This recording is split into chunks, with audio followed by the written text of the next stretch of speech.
राधे राधे महाराज। गुरुदेव, आपके बल से भगवत भाव करने का प्रयास करता हूँ सब में। गुरुजी, एक एकांतिक में आपने कहा था कि मेरा कैमरा में किसी कोई फोटो नहीं आती महाराज जी, पर हमारे कैमरे में सबकी फोटो रहती है महाराज जी। ऐसे में कैसे डिलीट करें और भगवत भाव करने का प्रयास करें? कै साल के बच्चे? 22 साल। हम जानते हो कै साल के? 56 साल के। कै साल से भजन में शुरू है? 13 साल के। तुम्हारी जब अवस्था थी ना हमारे, गायत्री अनुष्ठान, देवी का अनुष्ठान, शक्ति का अनुष्ठान, त्राटक, योग, सब वो सब करते करते करते करते आज कैमरा खाली कर पाए। आप समझो, आज तो तुम प्रेमानंद की स्थिति अभी धारण तो समझना पड़ेगा कि हमको उतना परिश्रम करना है, हमको उतना अभ्यास करना है, हमको उस श्रेणी से चलना है, तब हम वैसे बन पाएंगे। केवल बातों से थोड़ी बन जाएंगे। वैसे हमें अनुष्ठान करना है, वैसे हमें भजन करना है। भजन करते करते सबको देख रहे हैं लेकिन हम किसी को नहीं देख रहे। सबसे मिल रहे हैं लेकिन हम किसी से नहीं मिल रहे। अपने भगवान को देख रहे हैं, अपने भगवान से बात कर रहे हैं, अपने भगवान को रिझा रहे हैं। खत्म तो भगवान ही हमारे सामने है, कोई दृश्य है नहीं। आप मनुष्य देखते हो, स्त्री देखते हो, पुरुष देखते हो, तो वही तुम्हारे दिमाग में आता है। अब दृष्टि है कि तो देख तो आप भी रहे हो, लेकिन हमारी दृष्टि में सृष्टि भगवान है। केवल अभ्यास थोड़ी करना, अभ्यास तो शुरू हो गया था बचपन से। फिर कुत्ते में भी भगवान है, कुत्ते में कैसे भगवान हो सकता है? नीच पुरुष में भी भगवान है, पापी में भी भगवान है। यार पापी में कैसे हो सकता है? वो चिंतन करते करते तब समझ में आया कि ये पाप एक क्रिया है, लेकिन अंदर जो पावर है वो तो बिजली है, वो तो भगवान ही है। जैसे हर चीज में बिजली का ही प्रभाव है। हाइलोजन लाइट, तो हम कहते हैं बिजली केवल लाइट देती नहीं, वो एसी भी है। तो अच्छा, बिजली ठंडा करती नहीं, वो हीटर भी है।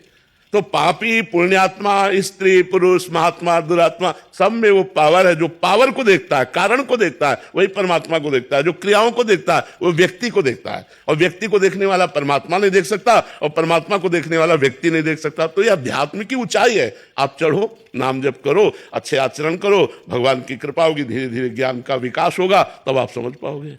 राधे राधे महाराज जी, आपके चरणों में कोटि कोटि प्रणाम। गुरुदेव भगवान, जब मैं किसी मंदिर में जाती हूँ या किसी शिव विग्रह के दर्शन करती हूँ तो मेरे मन एकदम खाली सा हो जाता है, बिल्कुल शून्य सा अनुभव होता है। कुछ समझ नहीं आता उस समय। ना मैं कुछ मांग सकती हूँ, ना धन्यवाद कर पाती हूँ, ना क्षमा याचना, ना ही जप करती हूँ। फिर बाद में बहुत पीड़ा होती है कि उस समय मैं भगवान से कुछ क्यों नहीं बोल पाई।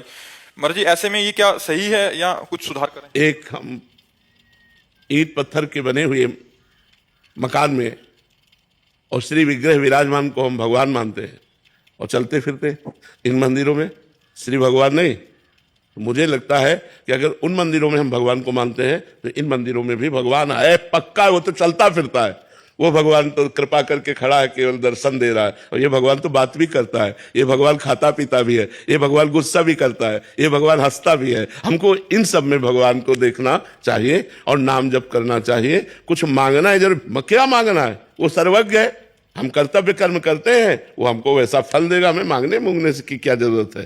क्या मांगने की जरूरत है? वो सर्वज्ञ है। जैसे छोटा बच्चा, उसको फिक्र नहीं है कि हमें बाल भोग पाना है, वो खेल खेल रहा है। माँ को चिंता है, अरे सुन 8 बज गए, कुछ तो खा ले, फिर खेल लेना। जब एक वात्सल्य के अंश में माँ इतनी प्रेरित है, तो वात्सल्य समुद्र भगवान को पता नहीं कि मैं उनका बच्चा हूं और हमें क्या जरूरत है। तो जो जरूरत होगी वो अपने आप दे देंगे। हमको तो राधा राधा जपना है, अपने कर्तव्य का पालन करना है। श्री हरिवंश महाराज जी, गुरुदेव भगवान, मरने के पश्चात पार्थिव शरीर के मुख में तुलसी दल और गंगा जल डाला जाता है, लेकिन हम श्री जी के शरणागत हैं, तो हमारे लिए क्या आदेश है महाराज जी? देखो, हम मरने के बाद का ज्यादा महत्व नहीं रखते, हम जीते जी का रखते हैं। जब तक जियो खूब चरणामृत पियो और भगवान का नाम लगाओ। मरने के बाद कुछ भी हो, हमें उससे मतलब नहीं। मान लो कोई है तो चरणामृत तुलसी डाल दे, और जब कोई नहीं है, मान लो ऐसी परिस्थिति कोई नहीं है, शरीर छूटा, तो हम जिंदगी भर राम राम जपा है, कृष्ण कृष्ण जपा है, चरणामृत पिया है, तुलसी दल, तो हमारा कल्याण होगा। अंतिम समय भगवान कृपा करेंगे ऐसे। अब जिंदगी भर पाप कर्म किए हो, अब मरने के बाद मर चुके हो, और इसके बाद तुम्हारे मुंह में तुलसी दल और चरणामृत, तो वो तो उड़ गया, वो तो गया। जिसको हाँ, वो तो गया। अब मुर्दा में तो आग लगाओ चाहे चंदन लगाओ, क्या फर्क पड़ता है? हमारा इन बातों से ज्यादा महत्व नहीं रहता कि अंतिम के बाद आप क्या कर रहे हैं, उससे महत्व। हम कह रहे जिंदगी भर भजन किया है, भगवान का चिंतन किया है, इसके बाद शरीर छूट जाए, फेंक दो शरीर को, तो क्या फर्क पड़ता है? जैसे पुराना कपड़ा कहीं भी फेंक दो, क्या फर्क पड़ता है? हम तो भजन करके निकल गए, अब हमारे इस पिंजड़े को जो मना वैसे करो। हाँ, ये तो संस्कार किए जाते हैं कि भाई परिवार के लोग हैं, चलो तीर्थ श्राद्ध प्रयाग में करते हैं, गंगा जी में करते हैं, उस जीव के निमित्त करते हैं जिससे जीव का कल्याण हो, तो उसके पाप कर्म कुछ कर सकते हैं, लेकिन भगवत प्राप्ति थोड़ी हो सकती। भगवत प्राप्ति तो जीते जी गंगा जी का सेवन करो, जीते जी भगवान का नाम जप करो, तब आनंद की प्राप्ति होगी। हम हर समय भगवान का नाम जप करते हैं, भगवान का चरणामृत पीते हैं, हमारा कल्याण पक्का होगा। जीते जी उपाय कर लेना चाहिए। महाराज जी, यदि घर में भगवान जी का विग्रह स्वरूप गलती से टूट जाए तो इसका आध्यात्मिक अर्थ क्या है महाराज जी? कुछ नहीं। काष्ठ, अष्टम धातु, पाषाण, मिट्टी, इन्हीं की तो मूर्तियां होती है, और ये सब मायाकृत है, और ये सब नाशवान है। तो अगर कभी मूर्ति गिर जाती, टूट जाती है, तो उसको लेकर के हम यमुना जी या गंगा जी पवित्र नदियों के समीप खोद करके और समाधि दे देते हैं और नई मूर्ति ले आते हैं। भावना में उपासना करनी है। ये मूर्ति तो आज नहीं तो कल, एक समय है, अगर हमसे चूक हो गई या फिसल गए तो ये तो टूट जाएंगे, तो टूटने वाली है। तो उसमें कोई विशेष विषाद करने की बात नहीं। नवीन विग्रह विराजमान कर ले और उनको समाधिस्थ कर दे, ऐसी बात है। ऐसा कुछ नहीं कि बड़ा अमंगल हो गया, मूर्ति कहाँ टूट गया या मूर्ति टूट गई तो बड़ा, कुछ नहीं। गो गोचर जहां लग मनु जाई, सो सब माया जानो भाई। अब जैसे आग लग जाए तो ये सब जलेंगे कि नहीं? जलेंगे कि नहीं? तो क्या भगवान जलने वाले होते हैं क्या? तो यही बात समझ लिए। हम भगवान का प्रतीक मान करके विराजमान किए हैं, तो अग्नि भी तो भगवान है, तो भगवान में लीन हो गए। ज्यादा विषाद की बात नहीं है। अभी आग लग जाए तो जितनी मूर्तियां छवियां हैं ये सब अंतर ध्यान हो जाएंगे, ये राख हो जाएगा सब। तो जहां तक हमारी इंद्रियां जाती हैं, जहां तक हमारा मन जाता है, ये सब मायाकृत है, और मायाकृत है भाई गिरेगा। अब बाढ़ आई, मंदिर बह के चला गया, भूकंप आया, मंदिर ढह गया। तो भाई ये तो लीला होनी है, क्योंकि अशाश्वतम, ये परिवर्तनशील नाशवान संसार है, परिवर्तन होता ही है, इसमें चिंता की कोई बात नहीं। कोई अमंगल, हम शालिग्राम भगवान स्नान करें, हाथ से गिर गए, बोले कोई अमंगल, कुछ नहीं, फिर उठाओ फिर स्नान करो, कोई ऐसा नहीं। बोले मूर्ति जल गई वो अमंगल, कुछ नहीं, ऐसा भावना नहीं करना चाहिए। मंगल भवन भगवान को कोई जला नहीं सकता। आग में जो दाहिका शक्ति वो उन्हीं की दी हुई है, उनको आग छू नहीं सकती। तो जो मायाकृत है वो तो जल जाएगा। तो जो जलने वाला वही जलेगा, जो जलने वाला नहीं वो नहीं जलेगा। बात समझ में आता? जैसे इस शरीर को जला दिया जाए तो शरीर जल जाएगा, लेकिन आत्मा नहीं जलेगी, क्योंकि वो जलने वाली है ही नहीं, वो अविनाशी है। अविनाशी का विनाश नहीं हो सकता, विनाशी को बचाया नहीं जा सकता। आज नहीं तो कल, कल नहीं तो परसों, ये सब जितना आप देख रहे हैं ये सब परिवर्तनशील है। इसलिए विवेक का भी आश्रय रखना चाहिए। हम कम आस्था वाले हैं तो हमें थोड़ा संशय हो जाता है कि भगवान ऐसा क्यों, वो तो सर्वशक्तिमान है, उनके सामने हमारे साथ ऐसा या उनके साथ ऐसा क्यों हो गया, ये है वो है, बहुत सारे विचार। नहीं, ऐसे नहीं करना चाहिए, ऐसा भाव नहीं रखना चाहिए। अब कई सिंहासनों को जलते हुए देखा है, अगर वो आरती की और रख दिया और ध्यान नहीं दिया, वो पर्दे में हवा जरा सी लगी और पर्दे में आग लगी, और मैं भगवान से, सब तो खेल है उनका।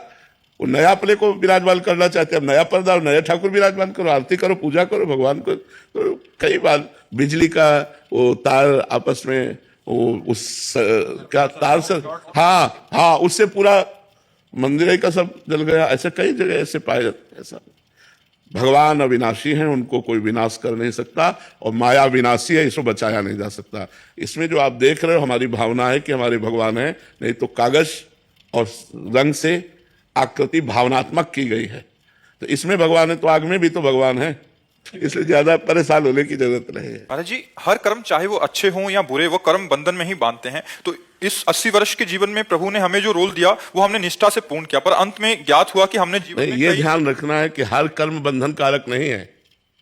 जो अहंकार पूर्वक किया हुआ कर्म है, वो चाहे पुण्य कर्म हो चाहे पाप कर्म हो, वो बांधने वाला है। लेकिन भगवत प्रीत्यर्थ किया हुआ कर्म भगवत प्राप्ति कराने वाला है। वो कर्म योग यत करोष भगवान ने आदेश किया है। जो कर्म किया जाए वो भगवत प्रीत्यर्थ किया जाए तो वही भगवत प्राप्ति का हेतु हो जाता है। और अहंकार विमूढ़ आत्मा करता हम इति मन्यते, मैंने ऐसा किया, मैं ऐसा करूंगा, ये बंधन का कारक है। जहां अहंकार पूर्वक शुभ शुभ कर्म होते हैं तो अवश्य में भोक्तव्यम कृतम कर्म शुभाशुभम, और यदि वही कर्म भगवान प्रीत्यर्थ श्री कृष्णार्पणमस्तु, वही मंगल कारक हो जाएंगे। हाँ, तो क्या प्रश्न है? महाराज जी, हमने जीवन में कई नवीन कर्मों के खाते खोल दिए हैं, तो फिर किस प्रकार कर्म भगवत प्राप्ति करवाने में समर्थ हैं? अब नाम जप करो, कर्म की चक्कर की बात छोड़ो, नाम जप करो। जिस श्वास में राम कृष्ण हरि बोलते हुए शरीर छूटेगा तो भगवान की प्राप्ति होगी। अजामिल इसका प्रमाण है। अपने पुत्र के बहाने नारायण बुलाया और भगवत प्राप्ति का योग बन गया। घोर दुराचारी को भगवत प्राप्ति का योग बन गया। तो यदि हम हर श्वास में राधा राधा राम राम कृष्ण कृष्ण हरि हरि रटे तो हमको भगवत प्राप्ति हो जाएगी। हम कर्म के बल से नहीं, भगवान के नाम के बल से, नाम के बल से निश्चित भगवत प्राप्ति हो जाएगी। कलयुग केवल नाम आधारा, सुमिर सुमिर नर उतरहि पारा। नाम से बात बन जाएगी। कृत्युगे ध्यायते विष्णु त्रेतायाम यजतई मखई द्वापरे परिचर्यायाम कलो तद्धरि कीर्तनात्। भगवान का नाम संकीर्तनम यस्य सर्व पाप प्रणाशनम, सर्व पाप प्रणाशनम, समस्त पापों का नाश करके भगवत प्राप्ति कराने में समर्थ है भगवान का नाम। इसलिए अब बाबा नाम जप कीजिए डट के, खूब राधा राधा राम राम जो नाम प्रिय लगे डट के कीजिए, हट के कीजिए। लेकिन द्वारा प्राप्त नहीं। गुरु द्वारा प्राप्त नहीं। अरे अब कह तो रहे, पकड़ लियो गुरु के, अब काने फूकना होता है।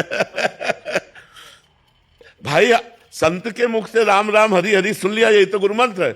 और क्या, पकड़ लियो और बस पार हो जाओ।